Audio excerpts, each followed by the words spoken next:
আজকে আমরা Newton's lodge of motion এই চ্যাপ্টারের পার্ট 2টা পড়বো, যেখানে আমরা নিউটনসের যে থার্ড ল রয়েছে সেই থার্ড ল থেকে পড়বো এবং তার যে বিভিন্ন রকম অ্যাপ্লিকেশনসগুলো রয়েছে সেগুলো পড়বো।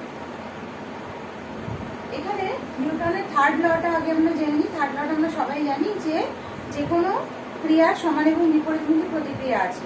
এইভাবে আমরা পড়েছি যে কোনো একটা জায়গায় আমি যখন ফোর্স বল প্রয়োগ করি, যে জিনিসের উপরই বল প্রয়োগ করি না কেন, সাপোজ এটা একটা দেওয়াল রয়েছে, দেওয়ালের উপর আমি হাত দিয়ে চাপ দিয়ে বল প্রয়োগ করছি, তাহলে দেওয়ালে উল্টো দিকে আমার হাতের উপর একই পরিমাণ বল প্রয়োগ করবে, ঠিক আছে? কিন্তু দুটো আলাদা আলাদা বস্তুর উপর প্রয়োগ হচ্ছে, এটা সবসময় খেয়াল রাখতে হবে। প্রথম বলটা যেটা অ্যাকশন বলি আমরা বা ক্রিয়া বলি, সেই অ্যাকশনটা একটা বস্তুর উপর কাজ হয়, অ্যাকশনটা প্রথমে হয় এবং একটা নির্দিষ্ট বস্তুর উপর অ্যাকশনটা প্রয়োগ হয়। আর উল্টো দিকে যে রিয়াকশনটা হয় সেই রিয়াকশনটা কিন্তু অন্য আরেকটা বস্তুর উপর প্রয়োগ হয়। যেমন আমি এক্ষেত্রে অ্যাকশনটা করছি দেওয়ালের ওপরে হাত দিয়ে চাপ দেওয়ার ফলে অ্যাকশনটা হচ্ছে দেওয়ালের ওপরে এবং রিয়াকশনটা হচ্ছে আমার হাতের ওপরে। এবং আমরা এটা সবসময় লক্ষ্য করেছি যে যদি আমি হালকাভাবে চাপ দিই তাহলে আমার হাতে কম ব্যথা লাগে, এবং যদি জোরে চাপ দিই তাহলে হাতে বেশি ব্যথা লাগে। তাহলে অ্যাকশনটা যত পরিমাণ করবো রিয়াকশনটাও তত পরিমাণই হবে। এটাই নিউটনের তৃতীয় সূত্র, ঠিক আছে?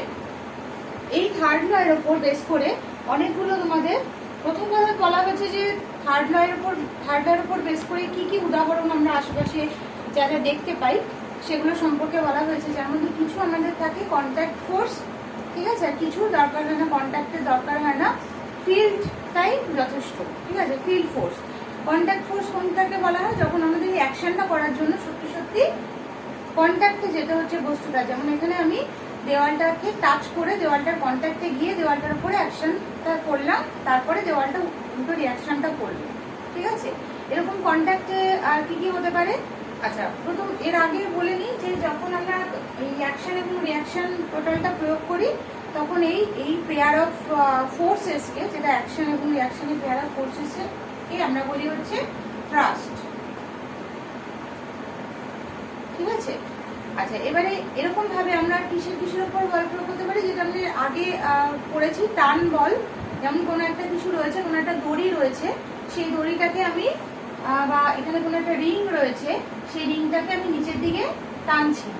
অনেক সময় ছোট বাচ্চারা যারা মানে ছোট দিকে মানে বেশি একটা লম্বা হয় না, জানি না কতটুকু কাজে হয়, কিছু মনে হয় না কাজ হয় বলে, যাই হোক তারা রিং ঝোলে, ঠিক আছে? কেন এটা বললাম? কারণ আমি বিশেষ কোনো ফল পাইনি, সেই জন্য বললাম।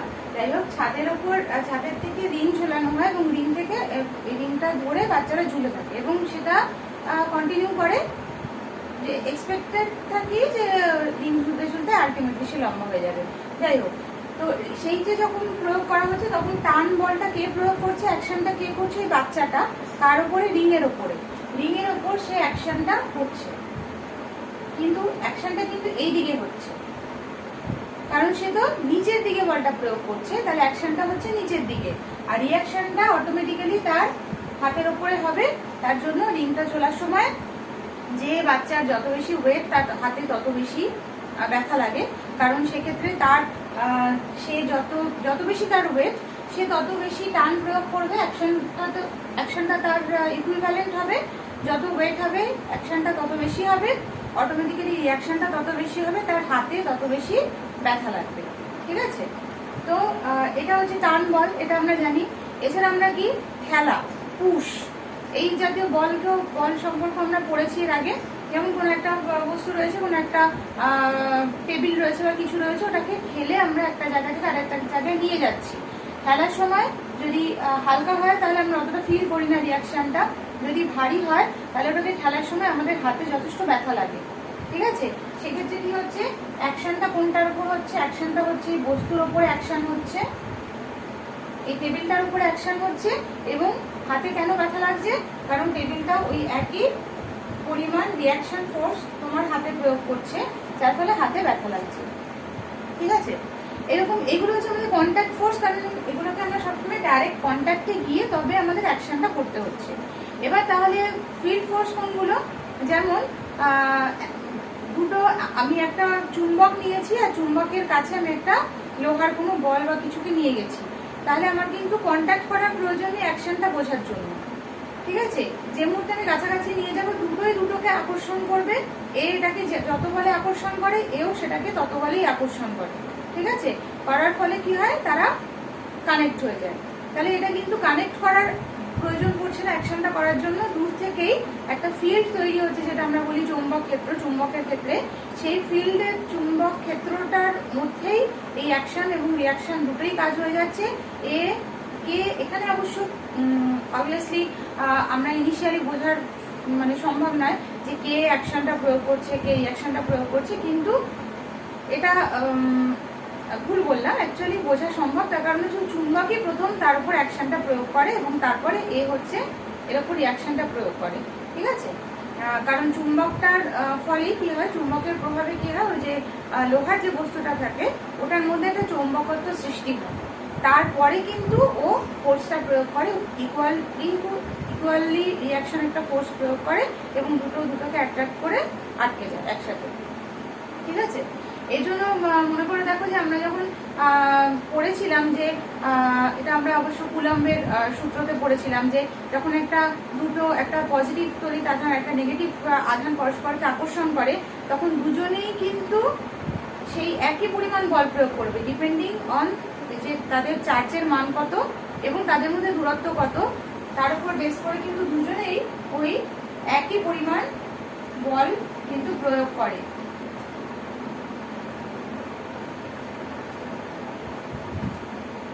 ঠিক আছে, এই একই পরিমাণ বল তারা কিন্তু প্রয়োগ করে দুজনের উপরই।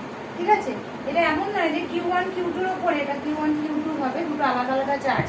Q1 Q2 এর উপরে বেশি বল প্রয়োগ করছে আর Q2 Q1 এর উপর কম বল প্রয়োগ করছে, এরকম না, দুটোই দুটোর উপর সেম পরিমাণ ফোর্স কাজ করছে। তাহলে কানেকশনটা বোঝা যাচ্ছে মোটামুটি। যদিও আমরা এটাকে ক্লাসিক্যালের সাহায্যে আমরা ক্লাসিক্যাল ফিজিক্সের সাহায্যে আমাদের ব্যাখ্যা করাটা ঠিক না, কিন্তু তবুও ব্যাপারটা কিন্তু একই রকম হচ্ছে, মানে আমরা কানেক্টরটা করতে পারি যে এও কিন্তু একই যে বলে আকর্ষণ করছে, ও কিন্তু সে একই বলে আকর্ষণ করছে। ঠিক আছে, চুম্বকের ক্ষেত্রেও কিন্তু ব্যাপারটা তাই হচ্ছে। এছাড়া অ্যাট্রাকশন রিপালশন দুটো তো বললামই, এছাড়া আরেকটা যেটা তোমাদের বলেছে ইম্প্যাক্ট বা কলিশন। ইম্প্যাক্ট বা কলিশনের ক্ষেত্রেও কি হচ্ছে, যেমন দুটো বস্তু, ওটা অবশ্য কন্ট্যাক্টের মধ্যেই পড়ছে, দুটো বস্তু যদি দুটো বিপরীত ইয়ে থেকে ডাইরেকশন থেকে এসে একটা আরেকটার সাথে কোলাইড করে, এটা এখনো কোলাইড করেনি, একটা আরেকটার সাথে এসে কোলাইড করে, এদিকে আসছে এদিকে যাচ্ছে, তাহলে এর ওপর যতটা বল প্রয়োগ করবে এও এর ওপর ঠিক ততটাই বল প্রয়োগ করবে। ঠিক আছে, এই জিনিসগুলো হচ্ছে আমাদের নিউটনের থার্ড লর কি বলবো অ্যাপ্লিকেশন বলা যেতে পারে। ঠিক অ্যাপ্লিকেশন নয়, এগুলো নিউটনের থার্ড লর। আমরা কতগুলো উদাহরণ বললাম, যে উদাহরণের মধ্যে নিউটনের থার্ড লটা আমরা দেখতে পাচ্ছি। ঠিক আছে, আচ্ছা এবারে যেটা রয়েছে তোমাদের জেনারেল এক্সপিরিয়েন্সেস রিলেটেড টু, কি কি জেনারেল এক্সপিরিয়েন্সেস হয় আমাদের, সেগুলো আমরা অ্যাকচুয়ালি আগে পড়েছি। যেমন কি হয়, যেমন আমরা এটা খুব সহজ আগেই মানে ছোটবেলাতেই পড়েছি, ক্লাস 9-এ, যে বন্দুক থেকে যখন গুলি ছোড়া হয় তখন বন্দুকটা কিছুটা পিছিয়ে আসে। ঠিক আছে, বন্দুকের নলটা কিছুটা পিছিয়ে আসে, তার কারণ কি, যখন বন্দুক থেকে একটা হাই স্পিড একটা বুলেট বেরিয়ে যায় তখন তার রিয়াকশন ফোর্স অনুযায়ী এটা কি মানে বন্দুকের নলটা কিছুটা পিছিয়ে আসে। এই জিনিসটাই আমরা দুভাবে ব্যাখ্যা করেছিলাম, একটা হচ্ছে নিউটনের থার্ড ল দিয়ে, আবার মোমেন্টাম কনজারভেশন দিয়ে, মানে ভরবেগের সংরক্ষণ সূত্র দিয়ে। মনে করে দেখো, আজকে আমরা এটাও দেখবো যে কিভাবে নিউটনের থার্ড ল আর কি বলে নিউটনের লিনিয়ার মোমেন্টাম সংরক্ষণের যে সূত্রটা, ভরবেগের সংরক্ষণ সূত্র কিভাবে কানেক্টেড, সেটাও আমরা দেখবো যে কেন একই জিনিসকে আমরা দুটো দিয়েই ব্যাখ্যা করতে পারছি।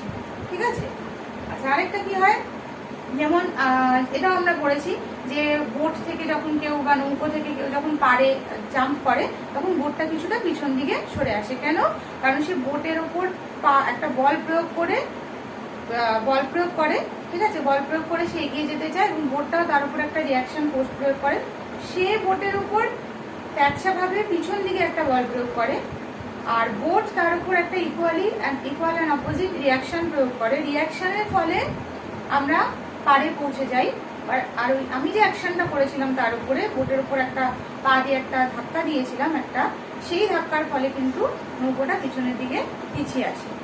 এখানে তোমাদের আরেকটা যেটা উদাহরণ দিয়েছে, যেটা কি ওই যে জল দেওয়ার জন্য, মানে ওই কি বলে, মানে যাদের যেখানে বড় বাগান ঠাগান থাকে আর কি, সেখানে জল দেওয়ার জন্য একটা সিস্টেম করা হয় কি এরকম একটা রিজার্ভায়ারের মতো, সেই রিজার্ভায়ার থেকে ওখানে জল থাকে আর কি গোলাকার, তার চারপাশে কতগুলো ছিদ্র বা নল থাকে, ঠিক আছে, সেই নল দিয়ে ফোর্সে জল বেরোতে থাকে। এবারে কি হয়, তখন ওই ফোর্সে জল বেরোনোর সাথে সাথে কি হয়, ওই যে কি বলে গোলাকার বস্তুটা, যে গোলকটা, সেই গোলকটা ঘুরতে শুরু করে, এবং ঘুরতে শুরু করার ফলে ও কিন্তু চারপাশেই কন্টিনিউয়াস ও জল দিতে থাকে। এমন নয় যে একটা নির্দিষ্ট ডাইরেকশনেই জলটা করে, চারপাশেই জলটা দিতে থাকে। যেমন এইরকম জিনিসটা কিরকম, এই হয়তো একটা নল রয়েছে, ঠিক আছে, আবার এই আরেকটা নল রয়েছে, ঠিক আছে, আবার এই আরেকটা নল রয়েছে,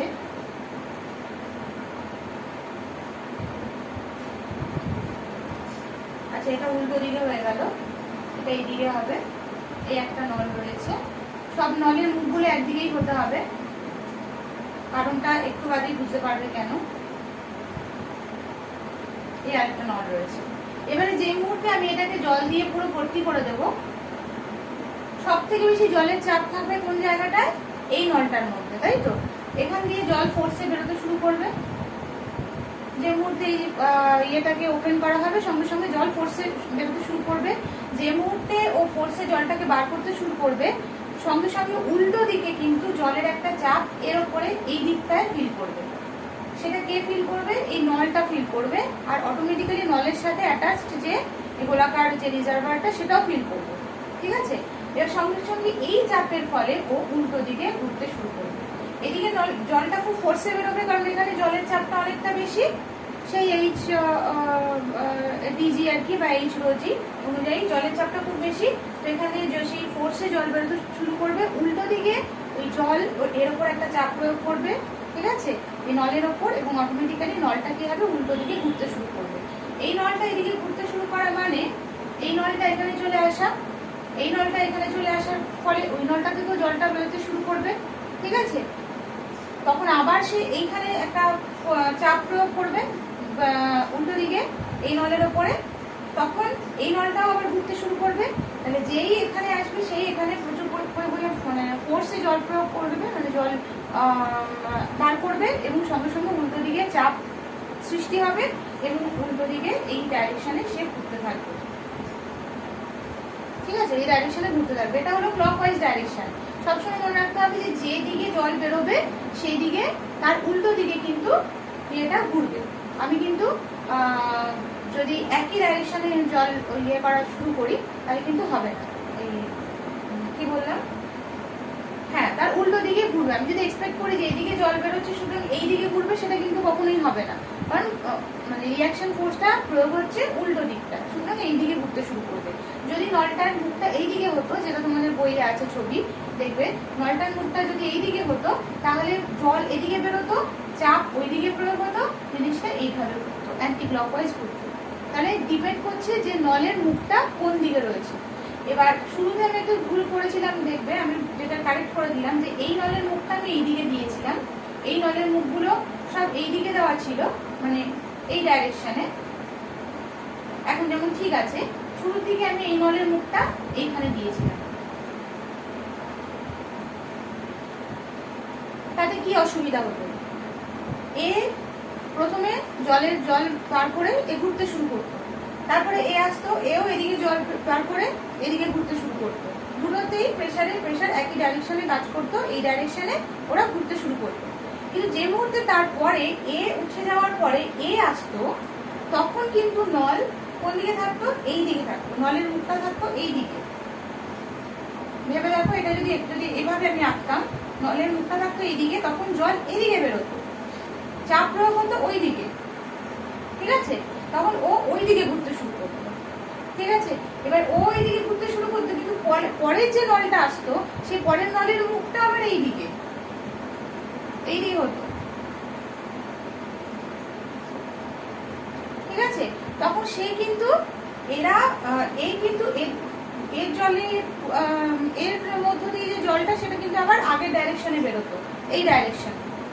শুধুমাত্র এই একটার ক্ষেত্রে কি হতো, জলটা এইদিকে বেরোতো এবং চাপটা এদিকে প্রয়োগ হতো, এই উল্টো দিকে ঘুরতে চাইতো, ফলে কি ঘূর্ণন যেটা সেই ঘূর্ণনটা থেমে যেত, ঠিক আছে। সুতরাং প্রত্যেকটা নলের কিন্তু মানে মুখের ডাইরেকশনটা সেম থাকতে হবে, যাতে একই দিকে জল বেরোয় এবং যাতে চাপটা একই ডাইরেকশনে প্রত্যেকের উপর প্রয়োগ হয়, যাতে করে তারা একটা নির্দিষ্ট দিকে ঘুরতে পারে, হয় অ্যান্টি ক্লকওয়াইজ বা ক্লকওয়াইজ, যে কোনো একটা নির্দিষ্ট দিকে সে ঘুরতে পারে, ঠিক আছে। আচ্ছা, এবারে এটা হলো, এবারে আমরা চলে যাই পরের পার্টে। দেখুন অ্যাকচুয়াল অ্যাপ্লিকেশন গুলো রয়েছে। আচ্ছা, যে আমরা যখন হাঁটি, আচ্ছা তার আগে আরেকটা জিনিস বলে নিই, এটা যদিও তোমরা নিজেরাই নিশ্চয়ই সবাই বুঝতে পেরেছো যে এখানে একটা স্প্রিং ব্যালেন্স রয়েছে, সেই স্প্রিং ব্যালেন্স এখানে একটা সাথে আংটার সাথে কানেক্টেড রয়েছে, আবার এখানে একটা এস এর মতো রয়েছে, এর সাথে আবার আরেকটা, ভুল করলাম, এর সাথে আবার আরেকটা এরকম যুক্ত রয়েছে, আরেকটা স্প্রিং ব্যালেন্স হলো, দুটো স্প্রিং ব্যালেন্স অসমান হয়েছে। যাই হোক, মোট কথা এর আংটার সাথে এর আংটাটা যুক্ত, আর এখান থেকে আমি কি করছি, টান বল প্রয়োগ করছি এই স্প্রিং ব্যালেন্সটার উপরে। দুটো স্প্রিং ব্যালেন্স রয়েছে। আর প্রথমে আমাকে এই জিনিসটা বুঝতে হবে, স্প্রিং ব্যালেন্স জিনিসটা কি। স্প্রিং ব্যালেন্স জিনিসটা এই যে আংটার মতো কোনো একটা জায়গা থেকে ঝুলিয়ে দেওয়া হয়, ঠিক আছে। তারপর এই স্প্রিং ব্যালেন্সটার নিচে এই যে এস এর মতো আরেকটা আংটা থাকে, সেইখানে একটা কিছু ঝোলানো হয়। যদি আমি সোজা করে স্প্রিং ব্যালেন্সটাকে রাখি, তাহলে এর যা ওজন, এই বস্তুটার যা ওজন, ভর নয় ওজন, সেই ওজনের মানটা এখানে দেখায়, ঠিক আছে। এবার ওজন যেহেতু বল, সেই জন্য আমরা এটাকে নিউটনে দেখাবো, ঠিক আছে। এটাকে নিউটন বা ডাইনে দেখাবো, এখানে নিউটন দিয়ে দেখানো হয়েছে। এবার এখানে জিনিসটা কি করা হয়েছে, এখানে জিনিসটা তো হরাইজন্টাল রয়েছে, এইভাবে রয়েছে। এবারে তাহলে এর উপর এরকম কোনো ওয়েট তো ইউজ হচ্ছে না, কোনো কাজে লাগছে না, তাহলে এর উপর কে কাজে লাগবে, আমি যদি এখান থেকে কোনো টান বল প্রয়োগ করি তাহলে সেটা কাজে লাগবে। এবার সেটাকে ডাইরেক্ট আমি এখান থেকে কোনো টান বল প্রয়োগ করি, আমি কি করেছি, আমি এর সাথে আরেকটা স্প্রিং ব্যালেন্সকে যুক্ত করেছি, যার মুখটা কিন্তু, যার এই এসটা কিন্তু এই দিকে। তার মানে ও কোন রিডিংটা দেবে, ও দেবে একে যেদিক যতটা জোরে টানছে সেই রিডিংটা ও দেবে, আর ও দেবে একে যত জোরে টানছে সেই রিডিংটা ও দেবে, ঠিক আছে। এবার আমি এখান থেকে একটা নির্দিষ্ট বল প্রয়োগ করেছি, সেই বলের মান হয়তো 4 নিউটন, যেটা তোমাদের বইতে রয়েছে, বা যে কোনো একটা মান হতে পারে, 5 নিউটন, 10 নিউটন, যা ইচ্ছে হতে পারে। 4 নিউটন বল প্রয়োগ করেছি। তাতে এবার কি হলো, প্রথমে আমি অ্যাকশনটা করছি, অ্যাকশনটা প্রথম আমি এর উপরে করছি, অটোমেটিক্যালি এর উপরে যেমন টানটা প্রয়োগ হচ্ছে, এ গিয়ে একেও ওই একই পরিমাণ বলে কিন্তু ও টানছে, 4 নিউটন, ঠিক আছে।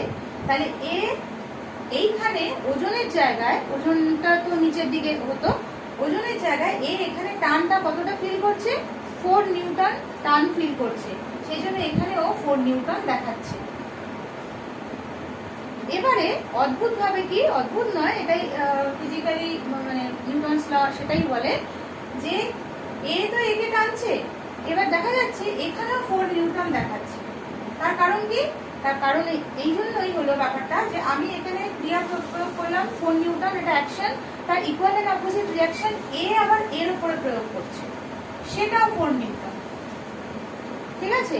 এই আংটার মধ্য দিয়ে এই আংটা দিয়ে ওর উপরে টান প্রয়োগ করছে, যেটা এখানে দেখাচ্ছে 4 নিউটন, যেটা অ্যাকচুয়ালি অ্যাকশন, আর উল্টো দিকে রিঅ্যাকশন ফোর্সে এর উপরে বল প্রয়োগ করছে, সেটাও 4 নিউটন, যার ফলে দুজনেরই রিডিং হচ্ছে 4 নিউটন। এটা একটা খুব সহজে বোঝানোর উপায় যে নিউটনের থার্ড ল, মানে এক্সপেরিমেন্টালি খুব সহজে বোঝানোর উপায় যে নিউটনের থার্ড ল অ্যাকচুয়ালি কাজ করে, ঠিক আছে। বাকিগুলোকে আমরা জাস্ট ফিল করতে পারছি, কিন্তু এগুলো হচ্ছে এক্সপেরিমেন্টালি একদম বোঝানো যায়, ঠিক আছে। স্প্রিং ব্যালেন্স দিয়ে কিন্তু তোমাদের কাজ আছে প্র্যাকটিক্যালে, তখন তোমরা আরো ভালো করে বুঝতে পারবে স্প্রিং ব্যালেন্স কিভাবে কি ইউজ হচ্ছে। আচ্ছা, এবারে যেটা করার সেটা হচ্ছে যে আমরা আরেকটা জিনিস যেটা ছোটখাটো বলা হয়েছে সেটা হচ্ছে যে আমরা এটা নিশ্চয়ই, এটা আমি আগের দিনও বলেছিলাম যে অ্যাকশন আর রিয়াকশন পরস্পরকে প্রতিনিধিত্ব করতে পারে না। যার ফলে প্রতিনিধিত্ব বলের ক্ষেত্রে যেটা হয় যে দুটো অপোজিট ডাইরেকশনে, একটাই বস্তুর উপর দুটো অপোজিট ডাইরেকশনে বল প্রয়োগ হচ্ছে, তখন বস্তুটা কোথাওই আর কোনো যদি ইকুয়াল আর অপোজিট বল প্রয়োগ হয় একটাই বস্তুর ওপর, তাহলে দেখা যায় যে বস্তুটার কোনো দিকে কোনো সরণ হচ্ছে না। তার কারণ কি, ওই বল দুটো একে অপরকে প্রতিনিধিত্ব করে দিচ্ছে।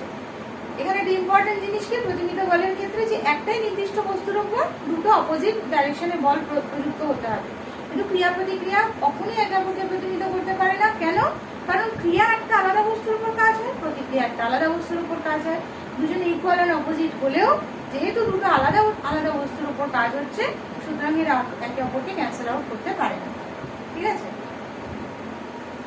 এবারে যেটা সেটা হচ্ছে যে আমরা কিভাবে অ্যাপ্লাই করি নিউটন, মানে নিউটনের থার্ড ল তো বিভিন্ন জায়গায় অ্যাপ্লাই হয়।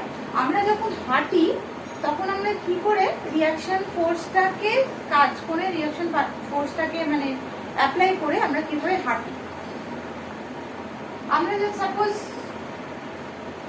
কিছু করার নেই, এটাই পা, ঠিক আছে, এখানে বল প্রয়োগ করছে, তখন আমাদের বলটা প্রয়োগ হয় কিভাবে, আমরা এরকম ট্যাকসা ভাবে বলটা প্রয়োগ করি।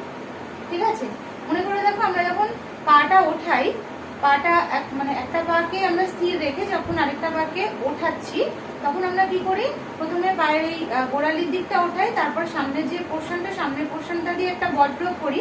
যখন আমরা বলটা প্রয়োগ করি তখন কিন্তু আমাদের পাটা কিন্তু স্ল্যান্টেড থাকে।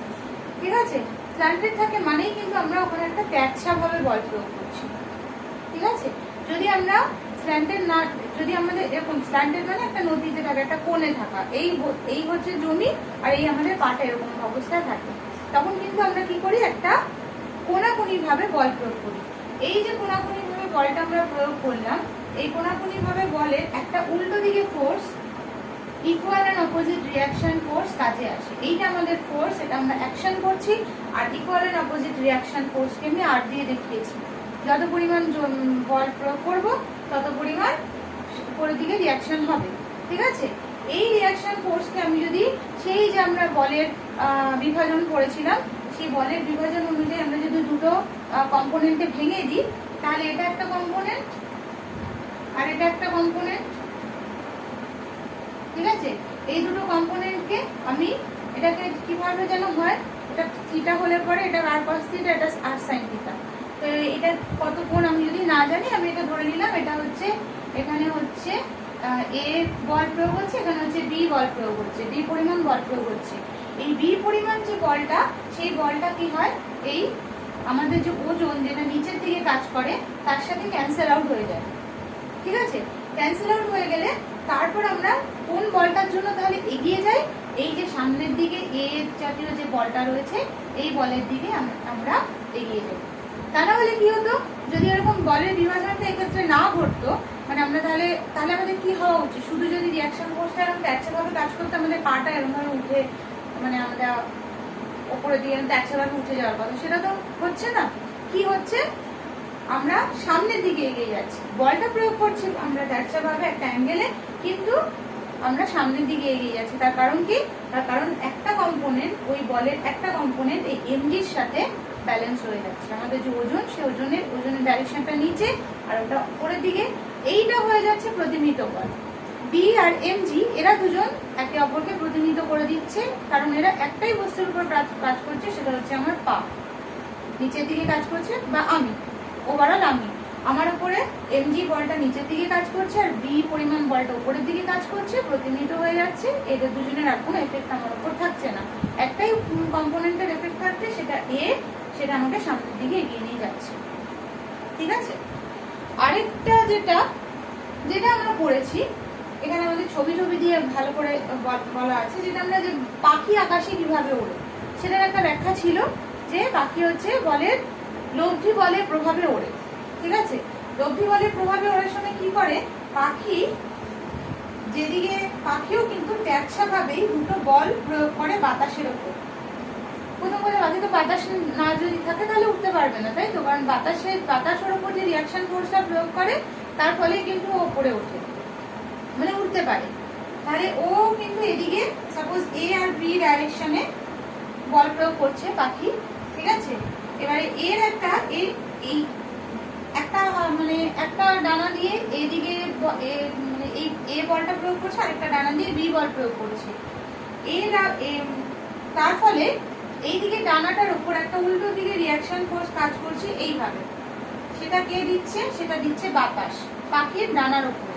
আর এইদিকে যে ডানাটা, সেই ডানার উপর একটা রিয়াকশন ফোর্স কাজ করছে এইদিকে, এটাও দিচ্ছে বাতাস। এই যে দুটো রিয়াকশন ফোর্স, এই দুটো রিয়াকশন ফোর্সের একটা লব্ধি রিয়াকশন ফোর্স এইদিকে কাজ করছে, ফলে পাখিটা সামনের দিকে এগিয়ে যাচ্ছে, ঠিক আছে। আচ্ছা, এবারে চলে আসছে যে নেক্সট পার্টে। আচ্ছা, নেক্সট পার্টে তোমাদের এই রিক্সার ব্যাপারটা বোঝানোর আগে তোমাদের রিক্সার কিভাবে এগিয়ে যাচ্ছে সেটাতে আমরা ফ্রিকশন বা ঘর্ষণকে কাজে লাগাচ্ছি, সেইটা বোঝানোর আগে আমি তোমাদের এমন দুটো জিনিস বোঝাচ্ছি, মানে 1.8 যেটা রয়েছে, যেখানে ঘর্ষণহীন তলের কথা বলা হয়েছে, ঠিক আছে। আগে ঘর্ষণ ছাড়া ব্যাপারটা বুঝে নেওয়া যাক, তাহলে তো তারপরে ঘর্ষণটাকে আমরা যে স্যাড করবো রিক্সার ক্ষেত্রে বুঝতে সুবিধা হবে। আচ্ছা, সেটা কি? যে ঠিক আছে, দুটো কন্ডিশন। একটা কন্ডিশনে কি, এরকম একটা বস্তু রয়েছে, এখানে একটা এর উপর দিয়ে দড়িটা গেছে, আর এইখানে আরেকটা বস্তু রয়েছে, ঠিক আছে। এর উপর দিয়ে কি হচ্ছে, এইটা ফ্রিকশনলেস, এই ফ্রিকশনলেস এর উপর দিয়ে কিন্তু দড়িটা খুব সহজেই এদিক ওদিক যেতে পারে, তাতে আমরা ঘর্ষণ মুক্ত ধরে নিচ্ছি। আরেকটা আমরা ঘর্ষণ মুক্ত কি ধরছি, আমরা ধরে নিচ্ছি এই যে পার্টটা, যে এটা টেবিলের মতো পার্ট রয়েছে, এই টেবিলটা হচ্ছে ঘর্ষণ মুক্ত, এর মধ্যে কোনো ঘর্ষণ বল কাজ করছে না, তো খুব স্মুথ আমরা ধরে নিচ্ছি, ঠিক আছে। এবারে দুটো বস্তু রয়েছে, এই দুটো বস্তুর মধ্যে দুটো বস্তুর ওয়েট যদি সেম হয় তাহলে কি হবে, দুটো বস্তুর ওয়েট যদি একদম সেম হয় তাহলে বস্তু দুটো কিন্তু একজন আরেকজনকে খুব একটা সামনের দিকে নিয়ে আসতে পারবে না। এটা দুটো কন্ডিশন হতে পারে, একটা হচ্ছে আমি এভাবে রেখে দিলাম, বস্তু দুটো একদম স্থির অবস্থায় রইল, ঠিক আছে। সেক্ষেত্রে কি কি হতে পারে, সেক্ষেত্রে কোন কোন ক্ষেত্রে সেটা হতে পারে, একটা হচ্ছে এই বস্তুটার ওজন যদি এই বস্তুটার থেকে কম হয় তাহলে ওকে এখানে নিয়ে আসতে পারবে না, আর যদি ইকুয়ালও হয় তাহলে ওকে নিয়ে আসতে পারবে। কখন হতে পারে, যদি এই বস্তুর ওজনটা এর থেকে বেশি হয় তবেই হবে। তাহলে যেহেতু আমরা এখানে গতি নিয়ে আলোচনা করছি, আমরা আগেই প্রথমে বুঝে নেবো যে গতির কন্ডিশনটা কি। গতির কন্ডিশনটা হচ্ছে এর ওজনটা এর ওজনের থেকে বেশি হতে হবে। এর আমি দুটোর ভর ধরে নিলাম, একটা ক্যাপিটাল এম, একটা হচ্ছে স্মল এম, ঠিক আছে। এবারে এই যে পুলিটা রয়েছে এর উপর দিয়ে যখন এই দড়িটাকে আমি নিয়ে আসছি, এই বস্তুটার উপরে এমজি এই বলটা কাজ করছে, ঠিক আছে। এই বস্তুটার উপরেও এমজি কাজ করছে, কিন্তু সেটা ক্যান্সেল আউট হয়ে যাচ্ছে। কেন? কারণ এর উপরে একটা রিয়াকশন ফোর্স কাজ করবে, এ তো টেবিলের উপর রাখা, এর উপরে এর নিচের দিকে এমজি কাজ করছে, উপরের দিকে আর রিয়াকশন ফোর্স কাজ করছে, দুটো একে অপরকে প্রতিনিধিত্ব করে দিচ্ছে। তো এটা আমরা এখন বলবো না, এটা আমাদের কাছে এখন কোনো মানে নেই। এখন একটাই ফোর্স এর উপর কাজ করতে পারে, যে এ যদি নিচের দিকে পড়তে শুরু করে তাহলে তার প্রভাবে এর উপর একটা বল কাজ করবে, যার ফলে ও এগিয়ে যাবে, ঠিক আছে। তাহলে এর উপরে এমজি ফোর্সটা কাজ করছে, এ যখন নিচের দিকে এর উপর ফোর্সটা কাজ করছে, এ কি করবে, দড়িটার উপরে একটা টান প্রয়োগ করবে, তাই তো, দড়িটার উপর টান প্রয়োগ করবে, এবং উল্টো দিকে এও এই বস্তুটার উপর একটা টান প্রয়োগ করবে, ঠিক আছে। সেইটা হবে এই ডাইরেকশনে। এ যেমন দড়িটাকে টানবে, দড়িটাও একে উপরের দিকে টানবে, তাহলে এই ডাইরেকশন, এটা আমরা ধরে নিচ্ছি টি, ঠিক আছে। এবারে এই টানটা এর উপর দিয়ে এই পুলিটা কিন্তু একে এই দিকে টানবে, আর এই দড়িটাকে কোন দিকে টানবে, এটা একটা গতিটা হিসাব করে দেখো, একে ও উপরের দিকে টানার চেষ্টা করছে, কারণ এই চায় না এর গতিশীল হোক, ঠিক আছে। কিন্তু এই গতিশীল হচ্ছে যখন সে টান প্রয়োগ করছে এবং যার ফলে পুলিটাও ওর উপর একটা বল প্রয়োগ করছে উপরের দিকে, কিন্তু পুলিটা চাইছে না যে ও নিচের দিকে যাক, যার ফলে উল্টো দিকে একটা রিয়াকশন ফোর্সও কাজ করছে, টানটা এই ডাইরেকশনে কাজ করছে। আর এর ক্ষেত্রে টানটা কোন ডাইরেকশনে কাজ করবে? যেহেতু এ নামছে, এর ক্ষেত্রে ডাইরেকশনটা এইদিকে কাজ করবে, টানটা, ঠিক আছে? এর ক্ষেত্রে কিন্তু টানের ডাইরেকশনটা এইদিকে কাজ করবে না, এইদিকেই কাজ করবে, কারণ এর উপর ফোর্সটা এইদিকেই প্রয়োগ হচ্ছে, আর এর উপর ফোর্সটা নিচের দিকে কাজ করছে, আর এ যেহেতু টান প্রয়োগ করছে তার রিয়াকশন হিসেবে ওপরের দিকে একটা টান বল কাজ করছে। এবারে দেখা যাচ্ছে যে এদের মধ্যে কি কি আমরা ইকুয়েশন লিখতে পারি। প্রথমত আমাদের প্রথমেই ভাবতে হবে যে F equal to M A, এটা আমরা জানি যে বল ইকুয়াল টু ভর গুণ ত্বরণ। এই ইকুয়েশনটার থেকে দেখা যাচ্ছে প্রথমে আমরা এটা দেখি যে কোনটা গতিশীল হচ্ছে। ইনিশিয়ালি এ গতিশীল হচ্ছে, তাহলে এর আগে ইকুয়েশনটা লেখা যায়। এর উপরে নেট ফোর্স কতটা কাজ হচ্ছে? নেট ফোর্স মানে লব্ধি বল, একটা বল নিচের দিকে কাজ হচ্ছে, একটা বল উপরের দিকে কাজ হচ্ছে, কিন্তু ও যাচ্ছে কোন দিকে? যাচ্ছে নিচের দিকে, ঠিক আছে? তাহলে আমি ধরে নিতে পারি যে এমজি বলটা নিশ্চয়ই টি এর থেকে বেশি। এমজি বলটা যদি টি এর থেকে বেশি হয় তাহলে ওর উপরে লব্ধি বলটা কাজ করছে কত? MG minus T, which is equal to হচ্ছে এম এ। এর অ্যাক্সিলারেশন বা ত্বরণ আমি ধরে নিচ্ছি এ, ঠিক আছে? ও নিচের দিকে যাচ্ছে। আর এর ক্ষেত্রে কি হচ্ছে? এর ক্ষেত্রে টি ইকুয়াল টু হচ্ছে স্মল এম এ, কারণ এর কাছে তো আর কোনো বল নেই। থাকতো একটা বল, ঘর্ষণ বল, যেটা উল্টো দিকে কাজ করতো, তাহলে ওটাকে কনসিডার করা যেত, কিন্তু এখানে আর কোনো বল নেই। এমজি কে এ ক্যান্সেল আউট করে দিয়েছে, তাহলে একটাই বলের উপর কাজ হচ্ছে টি।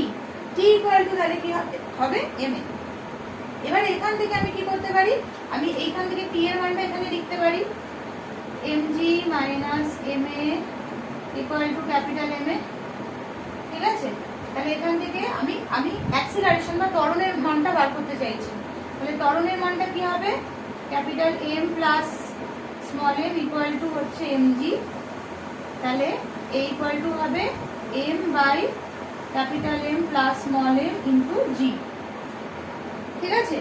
এবার এখান থেকে একটা জিনিস দেখা যায় যে তার মানে এই ত্বরণটা আমি বার করতে পারলাম। ত্বরণটা কিসের উপর ডিপেন্ড করবে? এর ভরের উপর ডিপেন্ড করবে, আর এদের ভরের যোগফলের উপরও ডিপেন্ড করবে। আচ্ছা, এবারে এখানে একটা জিনিস দেখা যায় যে এই ত্বরণের মানটা জি এর থেকে ছোট না বড়, সেটা কি করে হিসাব হবে? জি এর সঙ্গে যে সংখ্যাটা গুণ রয়েছে সেই সংখ্যাটা যদি একের থেকে কম হয় তাহলে এটা জি এর থেকে ছোট হবে, আর যদি এটার মান একের থেকে বেশি হয় তাহলে জি এর মানটা এর থেকে বেশি হবে, ঠিক আছে? আচ্ছা,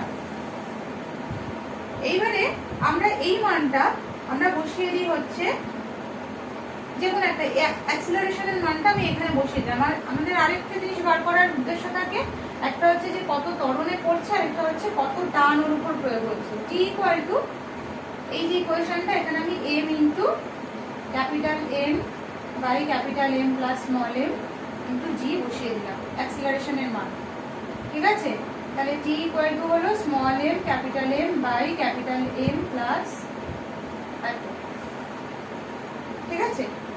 আচ্ছা, তাহলে এইখান থেকে এবার কি দেখা যাচ্ছে? এখান থেকে এবার আমি কি করি, এটাকে, হ্যাঁ, আমি যদি এটাকে ক্যাপিটাল এম দিয়ে ভাগ করে দিই, তাহলে ক্যাপিটাল এম দিয়ে ভাগ করলে কি আসে? ক্যাপিটাল এম দিয়ে ভাগ করলে এটা 1 plus capital M plus small M, কিছু সেন্স করবে না। আমি এটাকে স্মল এম দিয়ে ভাগ করি,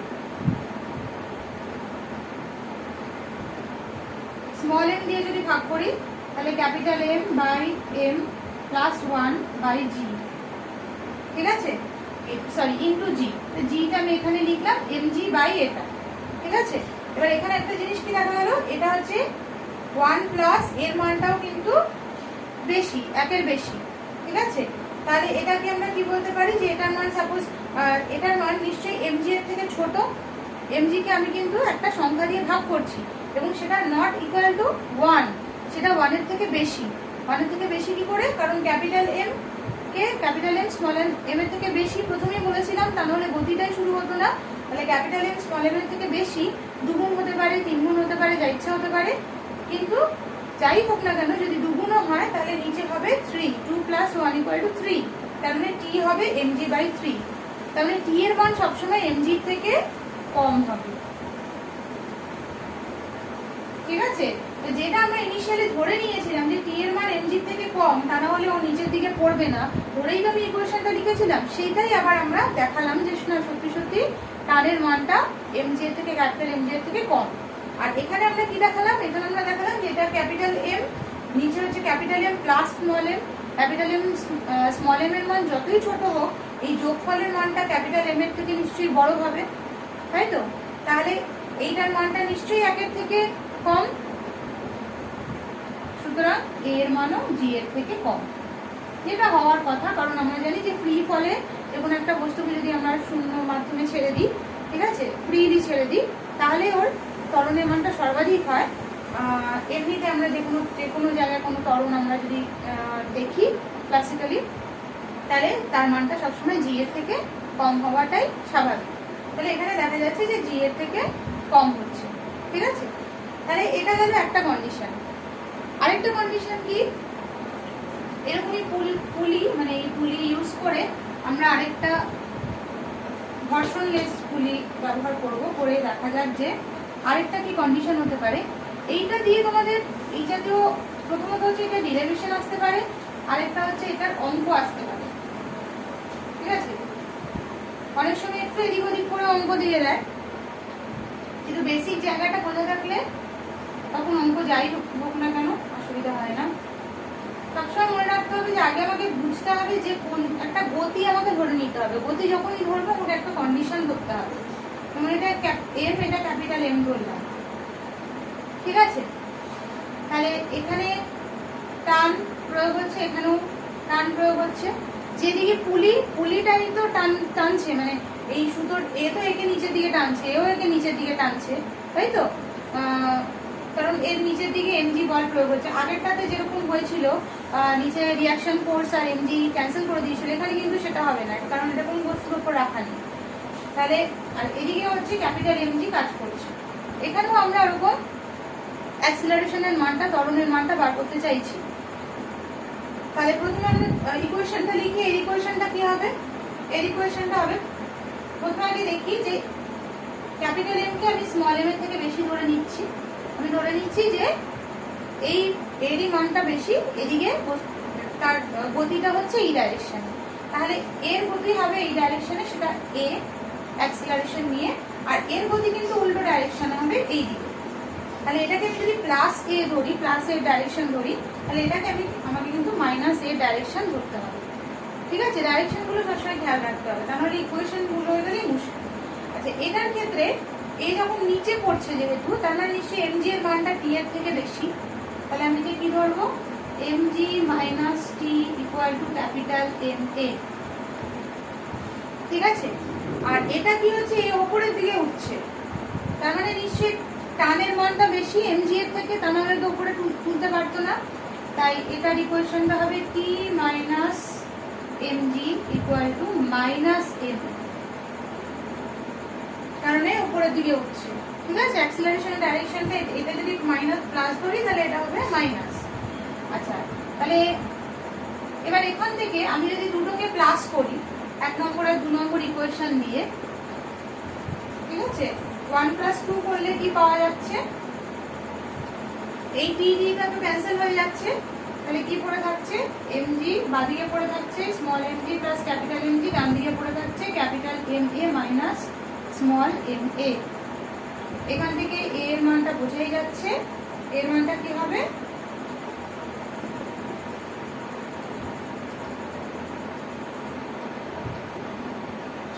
হ্যাঁ এমজি মাইনাস টি, দুটোকে তো মাইনাস করলাম, তাই না?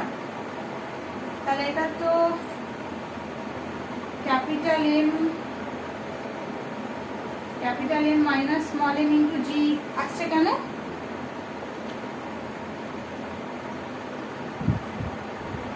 কিছু কি ভুল হলো?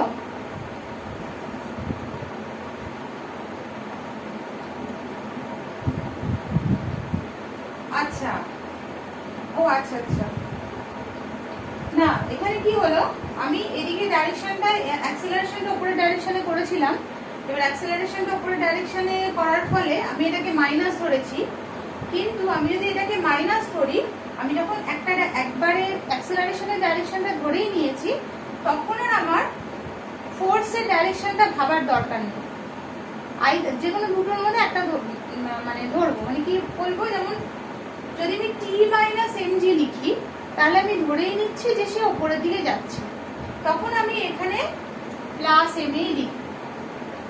মাইনাস এম এ কখন লিখতাম, যদি আমি এখানে এমজি মাইনাস টি লিখতাম, মানে আমি এখানে ধরতাম যে অ্যাজ ইফ ব্লাইন্ডলি, যেটা মানে এমজিটাই বড়, টিটা ছোট, টি এর মানটা ছোট, তাহলে এমজি মাইনাস টি করলে তখন এটাকে আমি মাইনাস এম এ ধরতাম, মাইনাস এ ধরতাম। ঠিক আছে, আমি ওই মাইনাস এটাই ধরে নিয়ে করছি। আমি কি করলাম, আমি এটাকে চেঞ্জ করে দিয়ে, যেহেতু ছবিতে আমি মাইনাস এ অলরেডি লিখেছি, MG minus T equal to minus M. এবারে তাহলে আমি যদি দুটোকে প্লাস করি তাহলে হবে না, টিটা ক্যান্সেল আউট হবে না, আমাকে মাইনাস করতে হবে। এবারে যদি আমি মাইনাস করি তাহলে এটা কি হবে, MG minus capital MG minus small MG, আর এখানে হবে capital M A plus small M A. Automatically এটা উল্টে যাবে, এম মাইনাস এম প্লাস এটা। কেন তখন ভুল মনে হলো? একটা তো হতে পারে যে আমাদের মনে থাকলেও যে ভুল হয়েছে, আনসারটা actually M minus M by M plus M হওয়ার কথা, এটা একটা ক্লু। মনে থাকলে তো ঠিক আছে, যে ভুল এসছে তাহলে আমি ফাইন্ড আউট করতে পারবো যে কোন জায়গাটা ভুল হয়েছে। আরেকটা হচ্ছে কি, আমি যদি ওপরে capital M plus small M আর নিচে capital M minus small M হতো, তাহলে আমি এর মানটা গ্রেটার দেন জি হয়ে যেত, তাই না? ওপরে যদি প্লাস থাকতো, নিচে যদি মাইনাস থাকতো, তাহলে এর মানটা গ্রেটার দেন 1 হতো, অটোমেটিক্যালি এর মানটা গ্রেটার দেন জি হয়ে যেত, যেটা কিন্তু পসিবল নয়, তাই তো? ফ্রি ফলের যে জি অভিকর্ষজ ত্বরণের মানের থেকে এর অ্যাক্সিলারেশনের মান কখনোই বেশি হতে পারে না। তাহলে এক্ষেত্রেও আমরা এটা দেখলাম যে এর মানটা লেস দেন জি হচ্ছে। ঠিক আছে, এবারে এখানে আমি ঠিক আরেকটার মতোই, এখানে আমরা অ্যাক্সিলারেশনটা মান বার করে আমি টানের মানটা বার করতে চাই। টানের মানটা বার করতে গেলে যে কোনো একটা ইকুয়েশনে আমি লিখবো, এই দুটোর মধ্যে যে কোনো একটা ইকুয়েশন। এগুলো তো সেই সমীকরণের মতো হয়ে যাচ্ছে আর কি, যেমন আমি এক্স এর ভ্যালুটা বার করে তারপরে এক্স এর ভ্যালুটা বসিয়ে ঠিক আছে আমরা ওয়াই এর মানটা বার করতাম, সেরকম হয়ে যাচ্ছে। তাহলে এমজি মাইনাস এই ইকুয়েশনে বসাচ্ছে, MG minus T equal to M, এর জায়গায় লিখবো capital M minus small M by capital M plus small M into G. ঠিক আছে, এবার এখানে আমি টানের মানটা যেহেতু বার করতে চাই, তাই টানটাকে আমি পজিটিভে রাখবো। আর তাহলে এটা হচ্ছে MG minus M into M minus M by capital M plus M into G. এখান থেকে আমি ক্যাপিটাল এম জি কমন নিয়ে নিলাম, তাহলে এটা ভেতরে কি পড়ে থাকছে, capital M plus M minus এটা মানে হচ্ছে 2 small M by capital M plus small M. তার মানে টি ইকুয়াল টু আসছে কি, টি ইকুয়াল টু আসছে, আচ্ছা টি ইকুয়াল টু কি আসছে সেটা বোঝানোর আগে আমি একটা জিনিস বলছি, এটা তো বোঝাই যাচ্ছে, 2 capital M small M G by capital M plus small M. এবার সেটা আসার আগে এই একটা কন্ডিশনে রাখা যাবে যে T equal to M G into এইটা। এখান থেকে আমি একটা জিনিস মান বার করতে পারবো যে টি এর মানটা এম জি এর থেকে ছোট না বড়। কি হওয়া উচিত, ছোট হওয়া উচিত, তাই তো? কারণ জিনিসটা আলটিমেটলি এম জি যেটা সেটা নিচের দিকে পড়ছে, সুতরাং টি এর মানটা এম জি থেকে ছোট হওয়া উচিত। তো দেখা যাক এখানে আসে কিনা। এখানে দেখো এম এর মান কখনোই ক্যাপিটাল এম এর সমান হবে না, এম এর মান কি হবে, ক্যাপিটাল এম এর থেকে ছোট হবে। তাহলে 2m যাই হোক না কেন, capital M plus small M এর মান সবসময় তার থেকে বেশি হয়। ঠিক আছে, সুতরাং অটোমেটিক্যালি 2m, এখানে যদি 2m ও থাকে, এখানে 2m এর মান যাই হোক না কেন capital M plus small M এর মান এর থেকে বেশি হবে, সুতরাং এর মানটা হবে লেস দ্যান 1, সুতরাং টি এর মানটা হবে লেস দ্যান mg। আবার আমি যদি এটাকে একটু ঘুরিয়ে লিখি, টি ইকুয়াল টু এই স্মল এমটাকে বাইরে এনে এই জিটা এই ক্যাপিটাল এমটাকে ভেতরে এনে লিখি, স্মল স্মল mg উপরে 2m by m plus m।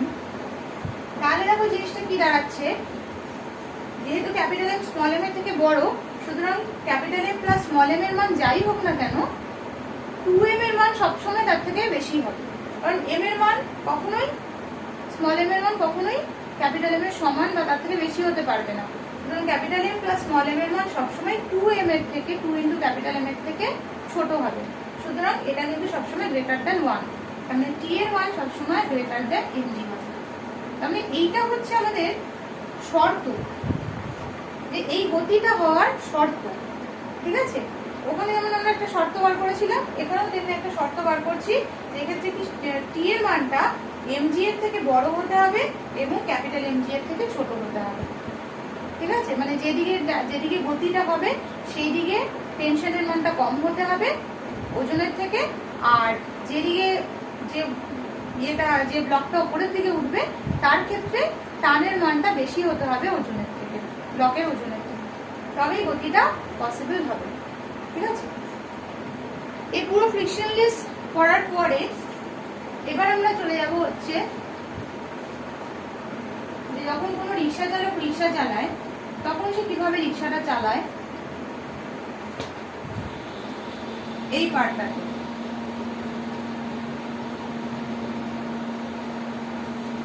আচ্ছা, রিক্সা চালক যখন রিক্সা চালায় তখন কি হয়, আমি যদি একদম খুব বাজে একটা ছবিও আঁকি, বাজেই ছবি আঁকবো কারণ ভালো ছবি আঁকা সম্ভব নয়। এই যদি লোকটা থাকে, এই রিক্সাওয়ালাটাকে আমি যদি ধরি,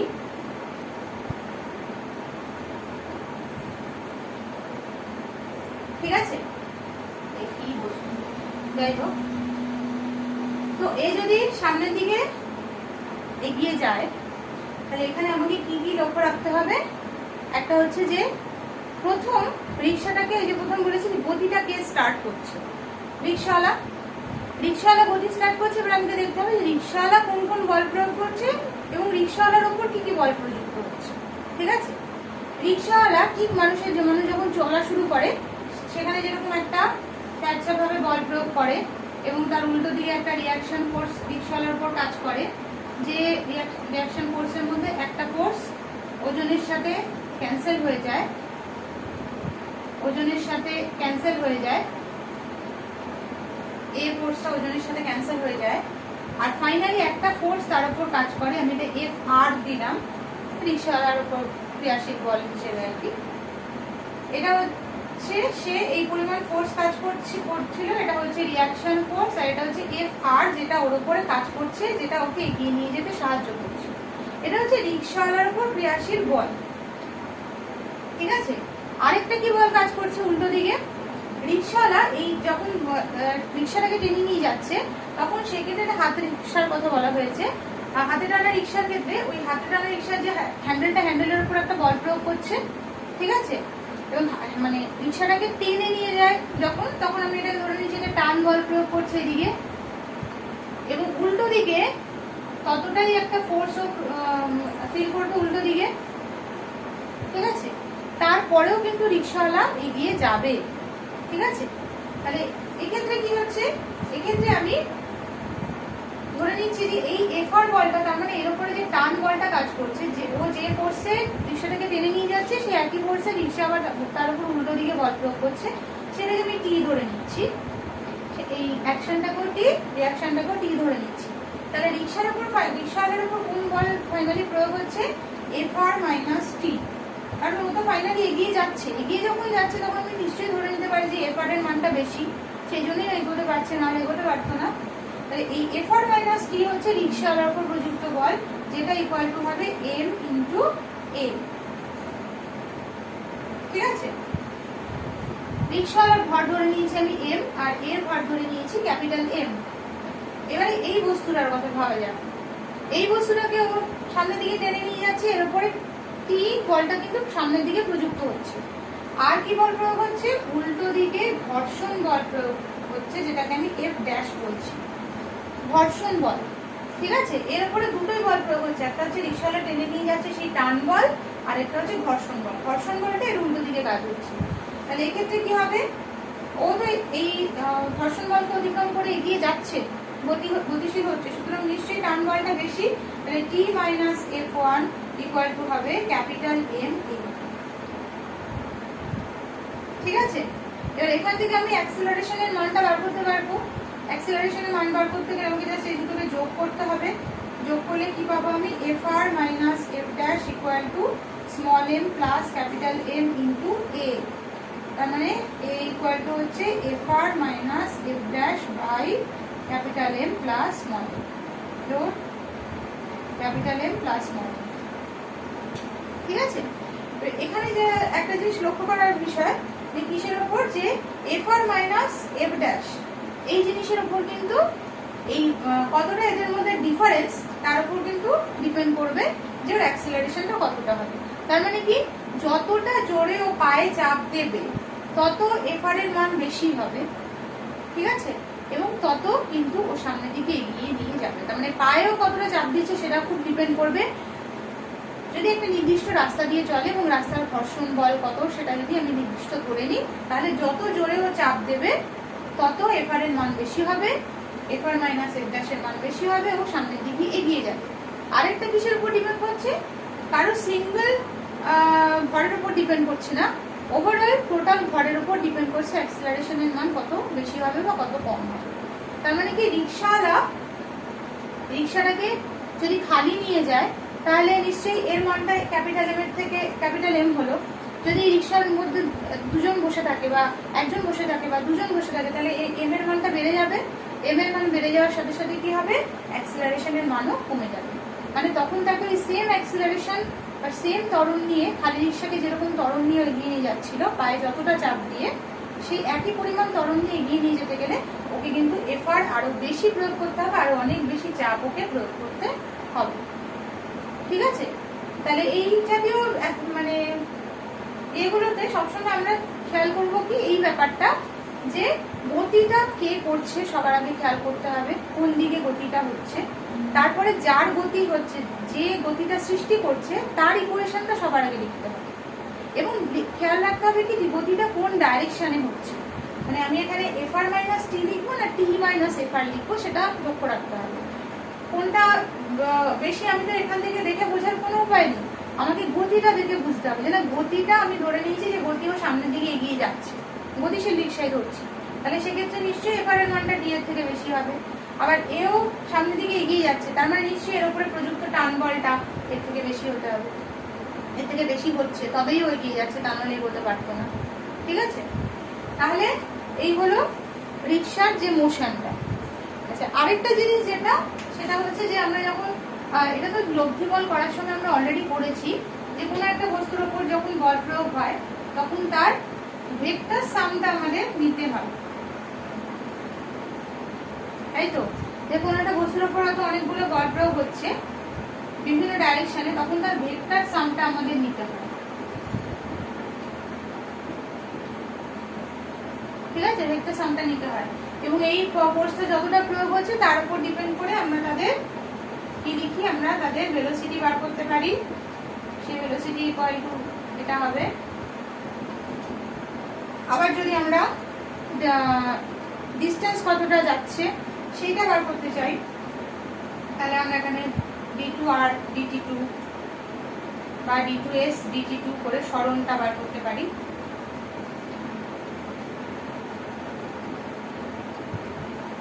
ঠিক আছে, এটা তো মোটামুটি আমরা জানি। মানে এটা কেন দেওয়া হলো, ইন জেনারেল বোঝানোর জন্য। এখানেও কিন্তু আমরা আলটিমেটলি ভেক্টর সামই করেছি। এই যে তিনটে আমরা করলাম, এই যে আমরা ইকুয়েশন গুলো যখন লিখলাম যে t মাইনাস mg বা mg মাইনাস t, তখন আমরা কিন্তু ভেক্টর সামই করেছি। দুটো বল কাজ করছে, একটা নিচের দিকে একটা উপরের দিকে। এর সাথে আমরা একে যুক্ত, উপরের দিকে উপরে যে বলটা কাজ করছে তাকে যুক্ত করেছি, যোগ করেছি, ভেক্টর সাম করেছি যেহেতু, সেই জন্য এ যেহেতু মাইনাসে আছে সেই জন্য ওটা হয়ে যাচ্ছে মাইনাস। এটা এই ডাইরেকশনটাকে পজিটিভ ধরেছি বলে এই ডাইরেকশনটাকে নেগেটিভ ধরতে হয়েছে, তার জন্য mg মাইনাস t হচ্ছে। ঠিক আছে, বা অন্য ক্ষেত্রে t মাইনাস mg হচ্ছে। যে মাইনাসটা আসছে ওটা আলটিমেটলি ভেক্টর সামের থেকেই কিন্তু আসছে। ঠিক আছে, আচ্ছা, তাহলে ডিরেকশনটাকে আমরা অত ধরতাম না, এবার আরেকটা যেটা জিনিস, যেটা তোমরা অনেক এক্সপিরিয়েন্স করে থাকতে পারো, সেটা হচ্ছে লিফটের মধ্যে, যে লিফটে আর কি আমরা মানে অনেক দূরতলা বিল্ডিং গুলোতে আমরা কি করি, একটা লিফটের একটা বক্সের মতো থাকে, লিফটের মধ্যে করে আমরা কি করি, চট করে আর কি দোতলা, তিনতলা, পাঁচতলা, ছতলা, যত তলা আছে আর কি আমরা উঠে যেতে পারি। সেই লিফটে দুটো জিনিস আমরা খেয়াল করি। একটা হচ্ছে লিফটে যখন ওঠা মানে কেউ উঠতে থাকে, যখন আমরা লিফট এমনি দাঁড়িয়ে রয়েছে, কেউ উঠছে নামছে, লিফটের দরজা জাস্ট বন্ধ হলো, দাঁড়িয়ে রয়েছে লিফট একটা জায়গায়, তখন আমরা নর্মাল ফিল করি। যে মুহূর্তে লিফটটা উপরের দিকে উঠতে শুরু করে তখন আমাদের মনে হয় যেন আমরা নিজেদেরকে একটু ভারী ভারী মনে হচ্ছে। আর যে মুহূর্তে লিফটটা নিচের দিকে নামতে শুরু করে, দোতলা তিনতলা থেকে হয়তো নিচে নেমে গ্রাউন্ড ফ্লোরে আসছে, তখন আমাদের নিজেদের হালকা মনে হয়। ঠিক আছে, এটা কেন হচ্ছে সেটাই দেখা। যখন লিফটের মধ্যে কেউ একজন দাঁড়িয়ে আছে, এটা একজন মানুষ, ঠিক আছে, রোবট, যাই হোক, তার উপরে তখন নিচে এমজি বল কাজ করছে, এবং এই লিফটের যে নিচে যে ফ্লোরটা, সেই ফ্লোরটা অটোমেটিক্যালি ওর উপরে রিয়াকশন ফোর্স দেবে। সেই রিয়াকশন ফোর্সটা হচ্ছে আর, যেটা উপরের দিকে কাজ করছে। যখন লিফটটা স্থির আছে, কতগুলো কন্ডিশন হতে পারে। 1 নম্বর, লিফট যখন স্থির, লিফট হচ্ছে স্টেডি, স্টেডি বলাটা ভুল, লিফটটা যখন দাঁড়িয়ে আছে আর কি, ঠিক আছে,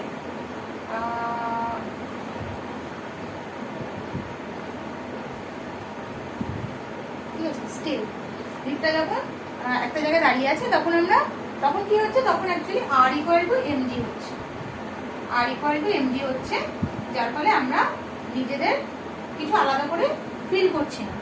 আমরা কিন্তু নিজেদের ওয়েট নিজে ফিল করতে পারি না, ঠিক আছে, সেরকম ভাবে এই আর যেটা মানে ফিল করতে পারি না বললে ভুল হবে, রিয়াকশন ফোর্সটা আমাদের উপর আসে তখন আমরা অবশ্যই ফিল করতে পারি, কিন্তু তখন হচ্ছে যতটা আমাদের ওজন ততটাই আমরা ফিল করছি, ঠিক আছে, ফিল করতে পারছি না একদমই ভুল কথা, অবশ্যই ফিল করতে পারি। সেকেন্ড হচ্ছে যে একটা কন্ডিশন হতে পারে যে বস্তুটা উপরের দিকে উঠছে।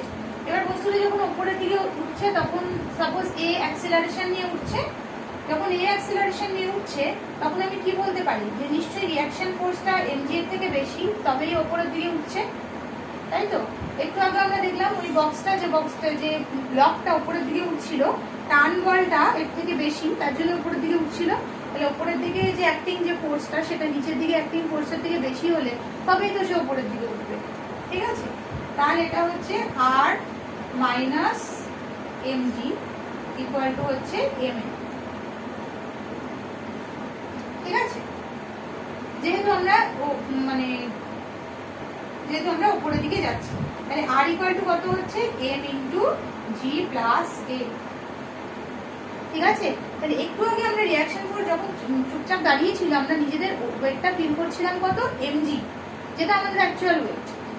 এখন আমরা যখন লিফটটা উপরের দিকে উঠছে, তখন আমরা G M into G plus A এতটা ওজন ফিল করছি, যেটা কিন্তু অ্যাকচুয়ালি আমাদের নয়। কার জন্য ফিল করছি, কারণ লিফটটা উপরের দিকে অ্যাক্সিলারেশন নিয়ে বা ত্বরণ নিয়ে উঠছে বলে, ঠিক আছে, ম্যাথামেটিক্যালি দেখা গেল। এবার 3 নম্বর কি, যদি লিফটটা নিচের দিকে নামে অ্যাক্সিলারেশন এ নিয়ে, যদি নিচের দিকে নামে, তখন কোন দিকের বলটা বেশি বলবো, নিচের দিকের বলটা বেশি।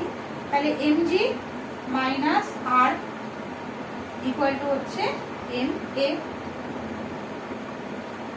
ঠিক আছে। তাহলে MG minus R equal to হচ্ছে এম এ, সেই আগেরটার মতো। কিন্তু এই যেহেতু আমি ডাইরেকশনটা অলরেডি ফোর্স দিয়ে দেখিয়ে দিয়েছি যে এমজিটা বেশি,